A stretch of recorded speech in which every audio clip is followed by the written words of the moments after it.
Il n'existe pour moi que 3 niveaux de peur. La peur de ne pas réussir ce que je voudrais entreprendre, la peur de dévaler les escaliers, la peur de tomber plus bas que terre, d'atterrir par terre et de ne pas savoir me relever sur mes jambes. Ce genre de peur me glace le sang, ce genre de peur m'hérisse, ce genre de peur me donne des frissons, ce genre de peur m'empêche de me relever, m'empêche de regarder le ciel correctement, ce genre de peur me fait froid dans le dos, ce genre de peur, elles disparaissent lorsque tu es là. Ce genre de peur, je peux m'en rendre compte grâce à un seul fragment de verre brisé. Je peux m'en rendre compte grâce à une seule chose qui peut se produire. L'espace d'un instant, l'espace d'un court moment. L'espace d'un court moment qui disparaît dans la brume, dans le brouillard. Et cette maison énorme devant moi, prêtant attention à toute la forêt derrière elle, cette maison énorme devant moi que je peux apercevoir, que je peux distinguer par ses courbes énormes, que je peux distinguer par ses nombreuses vitres sur les murs, cette maison énorme que je peux voir, que je peux sentir, que je peux toucher, le papier peint, le bois, la terre, la pierre, ces endroits, ces remparts, ces escaliers que je monte et que je descends, les objectifs que j'atteins à l'intérieur, les endroits dans lesquels je me reclus pour pleurer, tous ces endroits-là, je voudrais les reconstruire. Je voudrais les reconstruire, je voudrais les voir réussir, je voudrais les voir s'emporter. Je voudrais les voir repartir à l'exact opposé de ce qu'ils étaient avant, à un endroit vide et déphasé, à un endroit vide et détruit, visé par le mal, visé par la destruction. Et tout ce que je pensais avant ça, c'était que je pouvais enfin trouver un lieu de repos dans lequel je me trouverais, un lieu de repos dans lequel je me sentirais bien, je me trouverais à ma place dans cet endroit-là. Audacieux, j'ai décidé de rebâtir cette maison telle qu'elle était. Alors que j'ai pris mon audace et mon courage en main, j'ai essayé. J'ai essayé en vain de construire des remparts, des murs et des pierres, d'empiler des pierres les unes sur les autres. Mais ça n'a pas fonctionné. Chaque fois, il y avait quelque chose qui me freinait, quelque chose qui m'empêchait, quelque chose qui me faisait peur. Et j'essayais tant bien que mal, je coupais du bois pour pouvoir faire des murs. Je créais du ciment et je mettais les unes sur les autres ces pierres. Mais tu étais là, tu venais à mon secours. Quand je m'asseyais par terre et que je ne savais plus quoi penser, quand je m'asseyais par terre et que je regardais tout au fond, quand je m'asseyais sur le sol et que je ne savais plus quoi penser ni quoi dire, quand le flou était à l'intérieur de ma tête, la brume sous mes yeux, le flou à l'intérieur de ma tête, que ces mots que j'arrivais à distinguer si bien disparaissaient, tu étais là à mes côtés, tu te mettais à côté de moi et tu me parlais. Tant bien que mal, j'ai continué à construire cette maison, à arracher le papier peint de toutes mes forces, en arrachant le papier peint de toutes mes forces, m'enfermant dans une chambre, cachant la clé sous le paillasson. J'ai arraché ces morceaux de papier peint. J'ai détruit les murs et j'ai tout enlevé, tout retiré. Les meubles, je les ai cassés. Je les ai déconstruits, morceau par morceau, et je les ai posés sur le côté. Des bouts de bois, il n'en restait plus que des bouts de bois, et je les ai posés sur le côté. J'en ai fait des bouts de bois que j'ai mis au feu. Ces meubles, j'en ai racheté de nouveaux. Et j'ai essayé de donner une âme, de donner une deuxième naissance, une deuxième vie à cette maison. Cette maison qui pour moi était déjà foutue, était déjà fichue à l'avance. J'ai essayé de lui donner une âme, j'ai essayé de la faire renaître comme une fleur qui éclore. J'ai essayé de pouvoir faire ça, de pouvoir faire en sorte qu'elle renaisse, comme l'éclosion d'une fleur. Mais je n'ai pas réussi. Et à tous ces moments où je pensais que tout était perdu, toi et moi, nous étions là. Nous la regardions de dehors et nous nous disions que ce n'était pas fini, qu'elle avait encore une vie devant elle, qu'elle avait encore un esprit, qu'elle avait encore de l'espoir, que ce n'était pas tant ça qui me freinait, mais plutôt l'impression de ne pas réussir, l'impression d'être freiné par un mur, que cette maison et moi nous étions séparés par un énorme mur, un rempart de terre, un terrain de terre sur lequel il ne manquait plus qu'à mettre les murs, à mettre le papier peint et à installer de nouveaux meubles. Il ne manquait plus qu'à y vivre pour lui donner un esprit et une âme. Il suffisait que je trouve un moyen de m'exclamer, de m'exprimer à l'intérieur. Il ne manquait plus que quelques disputes, il ne manquait plus que quelques conversations tard le soir, au bord d'un verre de whisky, Il ne manquait plus que ça pour que je puisse continuer à vivre ma vie à l'intérieur. Et tant bien que mal, j'ai continué à vivre et à marcher, j'ai continué à prendre mon fusil, à sentir le métal et à partir chasser, à revenir avec une brebis égarée sur laquelle j'avais tiré. J'ai continué à faire ça, j'ai continué à revenir, à l'éventrer, à l'éviscérer, à l'arracher, à l'écarteler et à la dépeceler. Je l'ai mangé et tous les soirs nous partagions un repas à deux et tous les soirs tu te mettais à côté de moi, dans ce fauteuil en cuir duquel je ressens encore le cuir contre mes mains.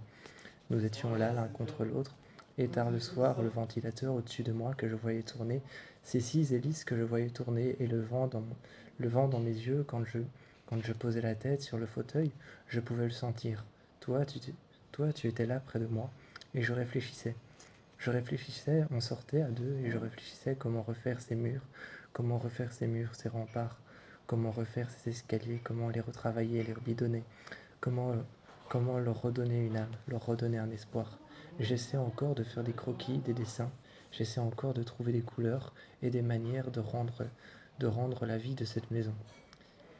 J'essaie encore de rendre la vie de cette maison, la vie qu'elle avait perdue, de trouver un moyen de toujours entendre le bruit de la rivière qui passe à côté, de toujours entendre le bruit de la rivière qui passe entre les arbres, qui passe entre les rochers, s'effondre dans un fleuve, de toujours l'entendre, laisser une fenêtre ouverte pour pouvoir faire respirer la maison, pour pouvoir lui offrir des poumons, vivre à l'intérieur, vivre à l'intérieur dans son salon, pour pouvoir toujours entendre son cœur battre. Le cœur de la maison, j'essaye de le faire vibrer, j'essaye de le faire battre avec toi près de moi à l'intérieur. Nous essayons de faire vibrer son cœur, le salon, le centre même de la maison. Les poumons, les veines, les couloirs, j'essaye d'y marcher.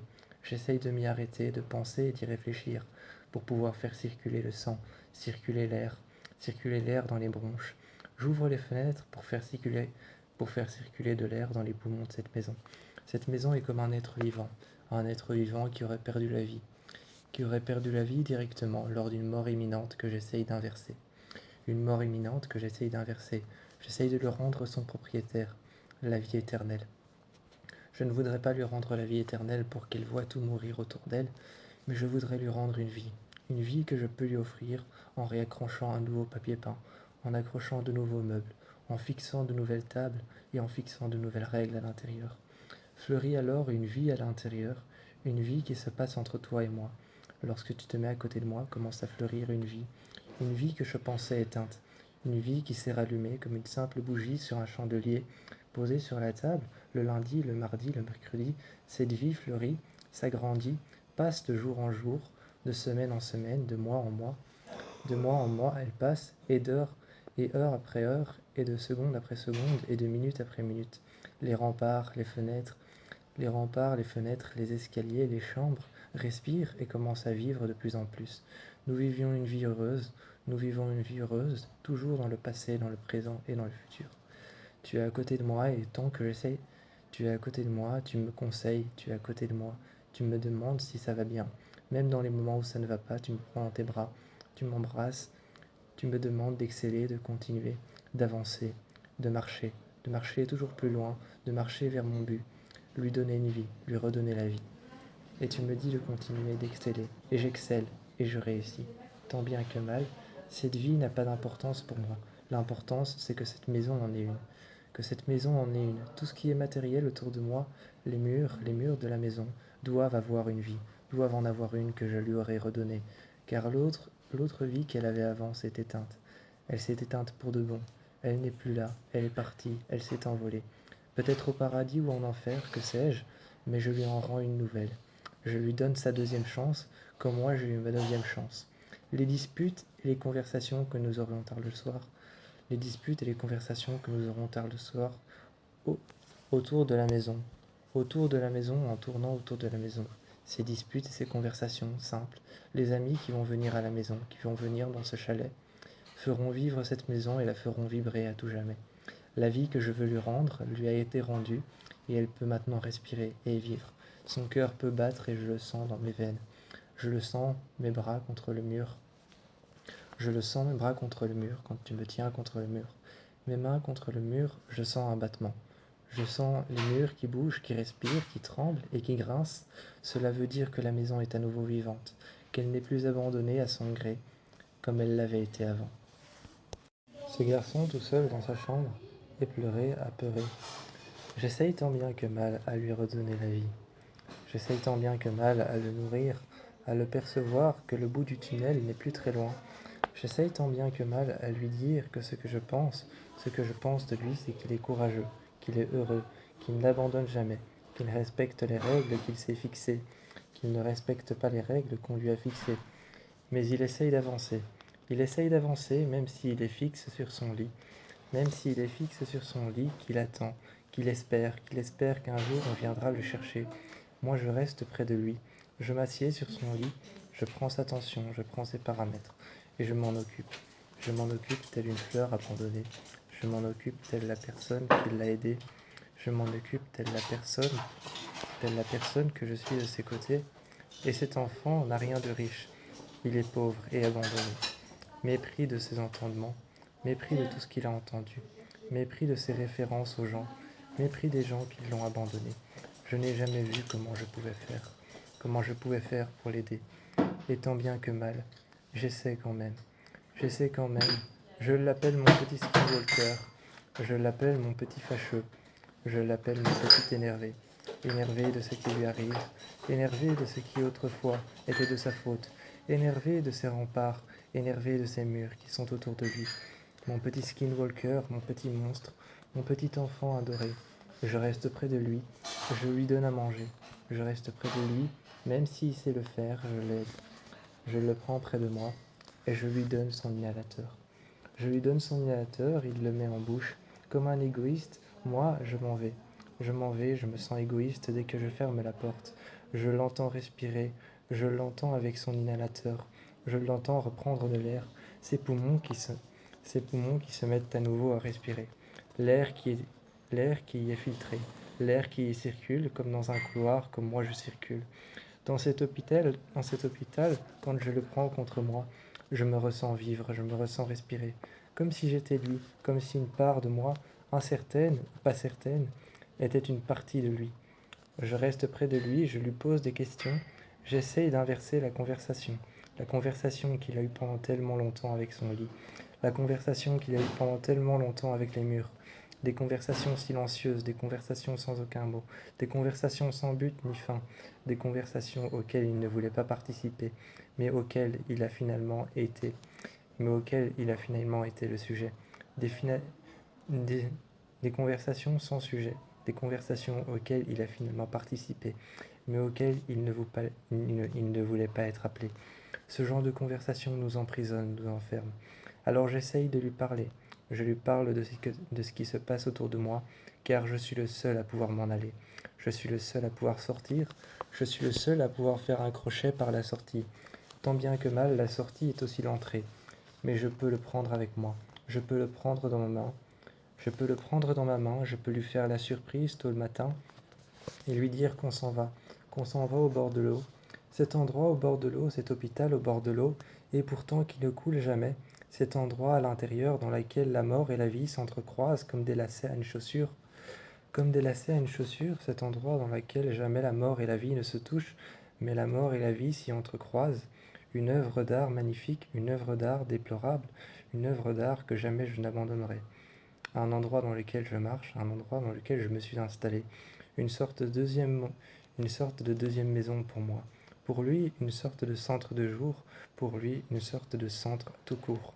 Pour lui, une sorte de centre de nuit dans lequel il dort, centre de jour dans lequel il s'occupe, assis sur son lit, il écoute de la musique, il écrit, il parle, il fait la conversation avec ceux qui viennent le voir. De temps en temps, il regarde le mur fixement, mais ne fait rien d'autre. Fixe sur son lit, comme je lui ai dit à son habitude, je viens le voir, tel le soldat qu'il est, vainquant la maladie qu'il l'a déjà pris, prise au poumon, prise au cœur par ses sentiments, prise au poumon par ses poumons.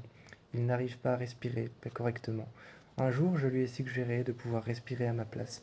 Un jour, je lui ai suggéré de pouvoir respirer, de reprendre son souffle, de remonter à la surface, comme quand on est noyé et qu'on tombe de plus en plus. Je lui ai suggéré de nager, d'avancer, de faire front, et de regarder le mur comme un ennemi qu'il pourrait détruire pas à pas, un ennemi qu'il pourrait détruire jour après jour, un ennemi un ennemi dont il pourrait s'en détacher.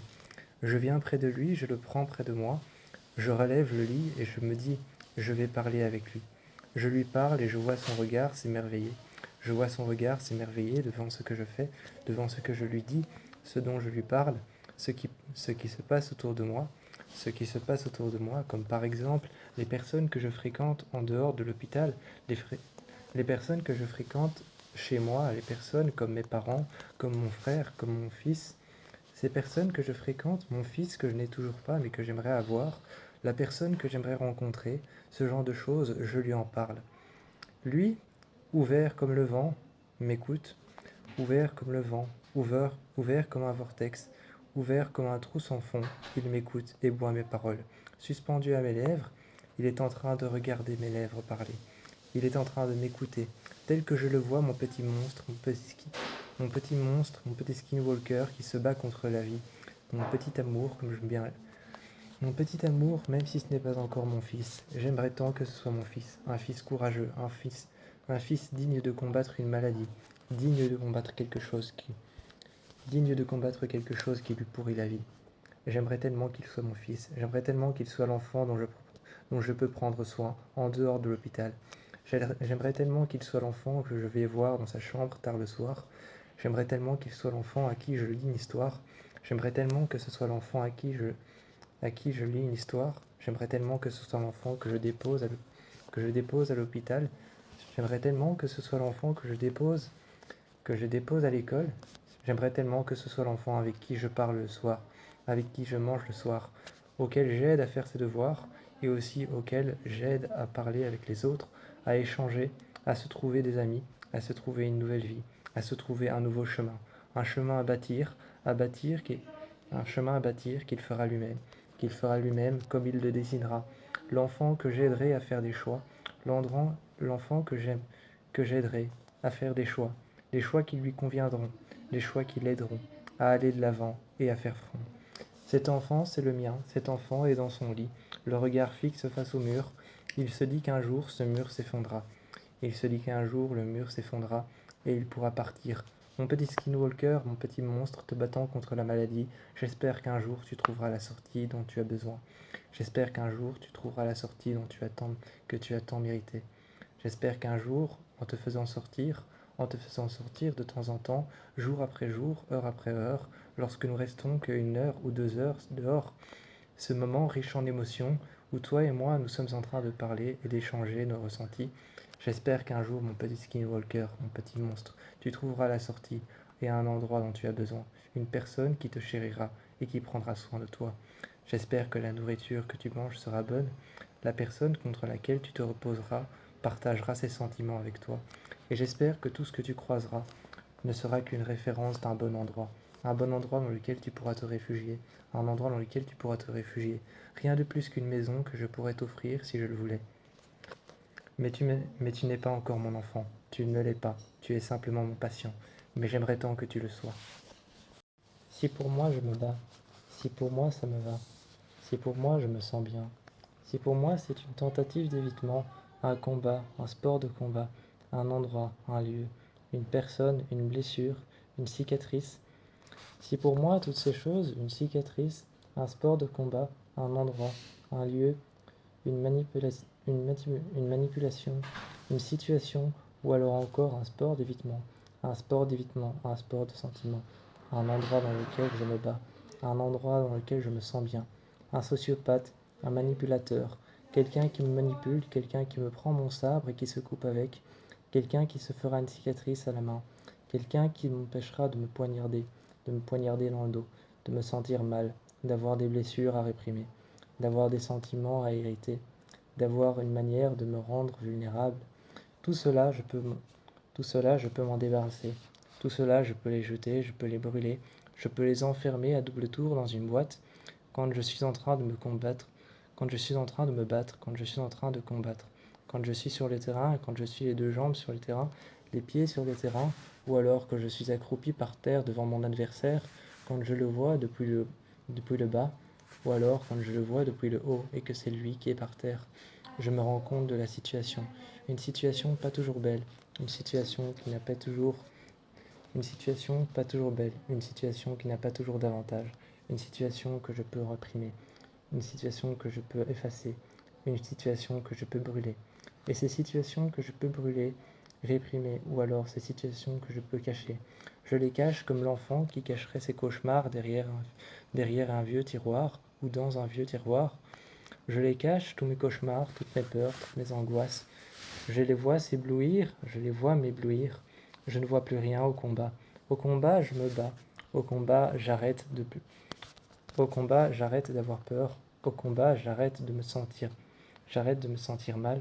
Au combat, quelqu'un en face de moi est en train de me battre. Au combat, si je suis par terre, je me relève. Au combat, si je suis encore par terre, je me relève toujours. La peur, la situation de peur, la situation d'angoisse, la situation d'anxiété dans laquelle je me trouve disparaît. J'enfonce mon sabre sous son bras, j'enfonce mon bras près de son sabre, je tiens son sabre et je le jette contre le sol. Il se relève et me regarde. Je vois dans ses yeux que je n'aperçois pas. À cause, à cause de la combinaison, je peux me sentir libre d'aller où je veux. Je peux me sentir libre d'aller où je veux. À cause de cette combinaison, je me sens protégé. Protégé de tout ce qui peut être un poison. La peur, l'angoisse ou alors encore la fuite. La fuite de mon adversaire, la fuite de mon sabre, toutes ces choses, j'essaye de les réprimer, j'essaye de les cacher. Je me sens prisonnier de ma combinaison, prisonnier d'un pouvoir étrange, un pouvoir étrange qui me submerge, qui rentre à l'intérieur de mon corps comme un poison qui convainc mes veines, un poison qui convainc mes veines de se remplir allègrement, de se remplir dans une situation de stress. Dans une situation de stress intense, mes veines se remplissent. Elles se remplissent, personnellement, je trouve cela assez agréable, assez satisfaisant. Mais le poison commence à se répandre, je le sens dans mon corps approcher mes poumons. Je le sens dans mon corps, possiblement près de mon cœur. Mon cœur se remplit de noirceur. Mon cœur devient alors noir et mon sabre commence à bouger. Il commence à trancher. Et je vois alors mon adversaire, par terre, commencer à ramper. Il se relève et tout aussitôt brandit son sabre. J'essaye de l'éviter, j'essaye de charger. Près de lui, j'essaye de le toucher. J'essaye de le... J'essaye de l'encadrer. J'essaye de l'encadrer dans une sorte de cible circulaire. J'essaye de voir sa tête, ses côtes, ses épaules, j'essaye de voir ses bras, j'essaye de voir son sabre bouger. Mais cela ne servira à rien si je me retrouvais face à lui. Cela ne servira à rien si je me retrouvais face à lui. Cela ne servira à rien, car face à lui, encore une fois, je me sens prisonnier. Prisonnier d'une telle noirceur, prisonnier d'un tel poison. Prisonnier d'un tel poison, je tombe. Je tombe à terre et je me relève. Tout aussitôt, mon sabre fait la même chose. Tout aussitôt, mon sabre fait la même chose. Il commence à bouger tout seul. Je ne sais même plus s'il s'agit de moi ou de mon sabre. Je commence à essayer de réfléchir. Je commence à essayer de dire stop. Mais il est impossible d'arrêter un adversaire. Une fois que mon adversaire a commencé, tout ce que je peux faire, c'est laisser tomber. Dans ma tête, je n'ai que la priorité sur la peur, l'angoisse, le stress. Le stress de me faire battre, le stress de me faire kidnapper, le stress de me faire mettre à terre par sa lame, la pointe de sa lame que je vois entre mes yeux. Alors cette impression que je ressens très peu, cette impression que je ressens quand je suis à terre, je le prends près de moi, je le prends dans mes bras, je lui dis félicitations pour ce combat. Il me regarde et me sourit. Il m'envoie un peu là-bas et nous allons parler à deux. Quand je le regarde dans les yeux. Il est possible que je me sente mal, il est possible que je me sente bien. Je ne sais pas. Cela en déduira, le temps en verra. Le temps en verra. Cela c'est à lui d'en voir, cela c'est à moi d'en voir. Ou à moi de décrocher, à moi de me réincarner dans une nouvelle combinaison, une nouvelle enveloppe, un nouveau moi-même, un nouvel endroit. Cet endroit, c'est la salle de sport, cet endroit, c'est un endroit dans lequel je me bats. Cet endroit, c'est un endroit dans lequel se passe un combat à la loyale, un combat auquel je ne compatirai pas. Et lorsque je compatirai à ce combat, je serai sûrement déjà mort depuis des lustres qui seront passés, se seront embrasés et se seront très certainement mis à brûler. Je ne sais pas ce que je ressens quand j'ai les deux pieds sur le tatami. Je ne sais pas ce que je ressens quand j'ai les deux pieds sur le tapis, mais lorsqu'on vient m'encourager, j'ai juste envie de me battre, d'essayer et d'aller de l'avant. Lorsque je vais de l'avant, je me sens prisonnier. Prisonnier d'une peur de perdre, mais lorsque je vais de l'avant, que je marche, que j'avance un petit peu plus, que j'avance toujours plus, beaucoup plus, les gens m'écoutent, les gens m'entendent, les gens me voient, les gens me regardent. Les gens observent les moindres faits et gestes de mon sabre, et lorsque je le mets en avant, je bats mon adversaire. Une fois à terre, je le remercie de ce combat.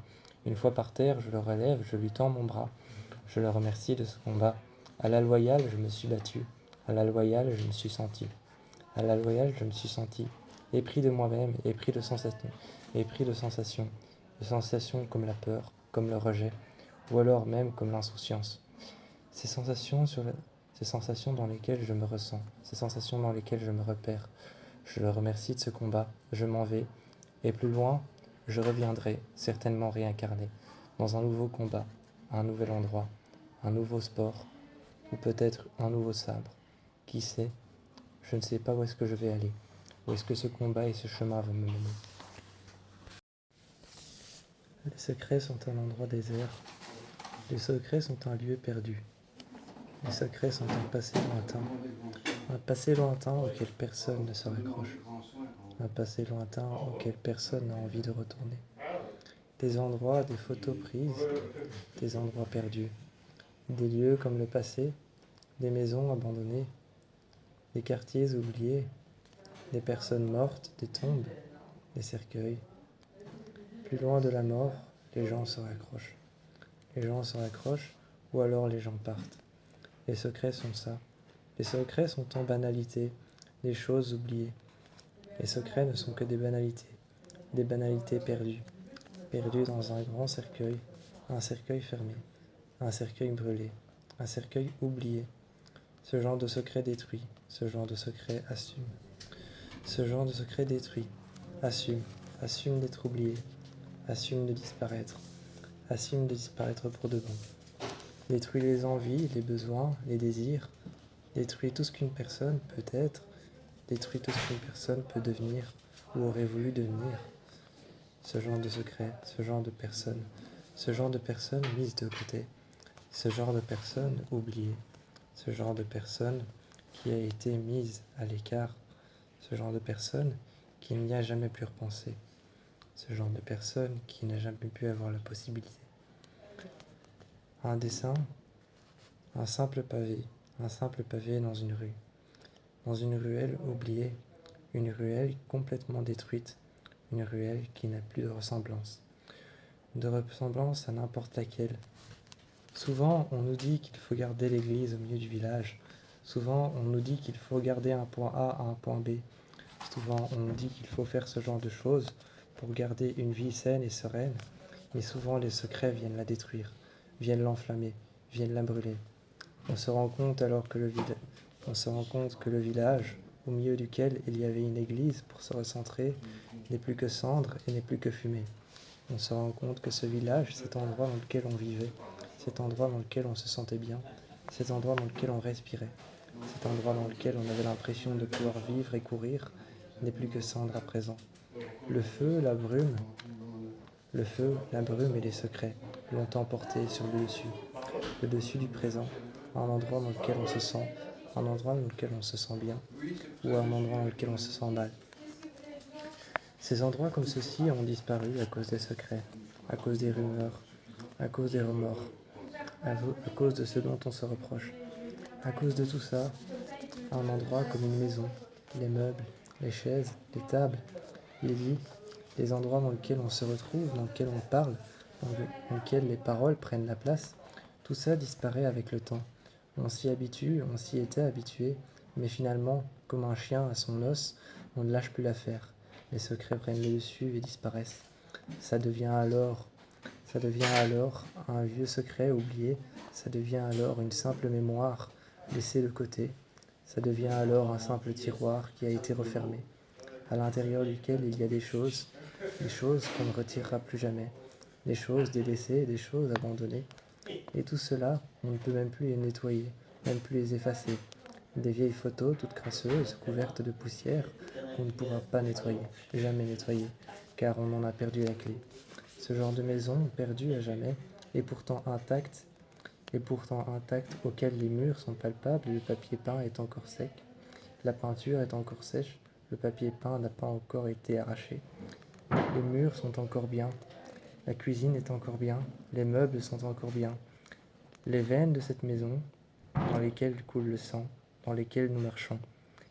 Les poumons de cette maison, les fenêtres qui sont ouvertes, laissant passer les courants d'air, des rumeurs qui glissent jusqu'en bas ou alors montent jusqu'en haut, montent les escaliers. Nous les descendons, nous les montons, et nous restons et nous vivons au cœur de cette maison. Le cœur de cette maison, le salon, dans lequel nous vivons, dans lequel nous parlons, dans lequel nous échangeons, faisant battre le cœur, lentement ou plus rapidement, cela dépend de notre manière de vivre.